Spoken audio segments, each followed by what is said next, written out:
এই তিনি ধৰণৰ বন্ধু যদি আপোনাৰ জীৱনত আছে তেতিয়াহ'লে আপুনি সঁচাই ভাগ্যৱান।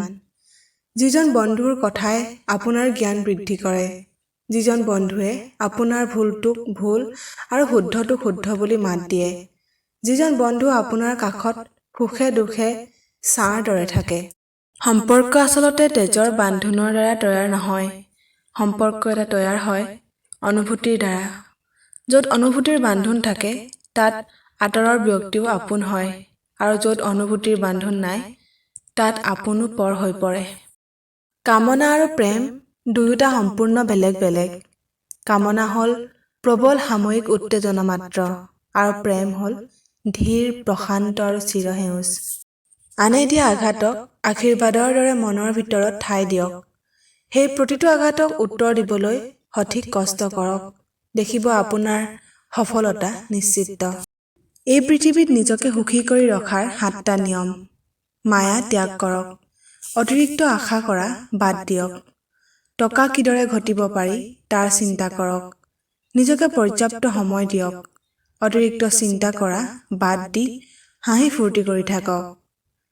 মিছা ভালপোৱাৰ পিছত নদৌৰিব। নিজৰ চিন্তা মনোভাৱ আনৰ আগত প্ৰকাশ কৰিবলৈ আৰম্ভ কৰক। যোগ্যতাৰ অভাৱত কোনো ব্যৰ্থ নহয়। অধিকাংশ মানুহ ব্যৰ্থ হয় ইচ্ছা শক্তি, সুনিৰ্দিষ্ট লক্ষ্য আৰু সঠিক পদক্ষেপৰ অভাৱত। চিৰস্থায়ী কি জানেনে? আপোনাৰ ব্যৱহাৰ, যিটো আপোনাৰ মৃত্যুৰ পিছতো মানুহৰ মনত থাকি যায়। টকাৰ ধাৰ এটা সময়ত পৰিশোধ কৰিব পাৰি, কিন্তু আপোনাৰ দুঃসময়ত যিজন আপোনাৰ কাষত থাকে তেওঁৰ ঋণ জীৱনত কেতিয়াও পৰিশোধ কৰিব নোৱাৰি। তেনে লোক আপোনাৰ জীৱনটোত যদি আছে তেওঁ কেতিয়াও কষ্ট নিদিব। শাৰীৰিক অক্ষমতা নহয়, মনৰ দুৰ্বলতা কোনো কামত সফল নোহোৱাৰ অন্যতম কাৰণ। কোনো কাম সমাপন কৰাৰ বাবে অকল দৈহিক বলেই নহয়, ইচ্ছা শক্তি আৰু মনৰ জোৰ থকাটো একান্ত প্ৰয়োজন। সুখী থকাৰ টিপছ। য'ত আপোনাৰ গুৰুত্ব নাই তালৈ নাযাব। যি আপোনাক বুজিবলৈ নিবিচাৰে তেওঁক বাৰে প্ৰতি বুজাবলৈ নাযাব। সঁচাটো ক'লে যাৰ খং উঠে তেওঁৰ কেতিয়াও খং ভাঙিবলৈ নাযাব। যাৰ কথা হঠাতে সলনি হয় তেওঁৰ সৈতে সম্পৰ্ক কেতিয়াও নাৰাখিব। আৰু জীৱনত কিবা সমস্যা আহিলে হঠাতে ভাঙি নপৰিব।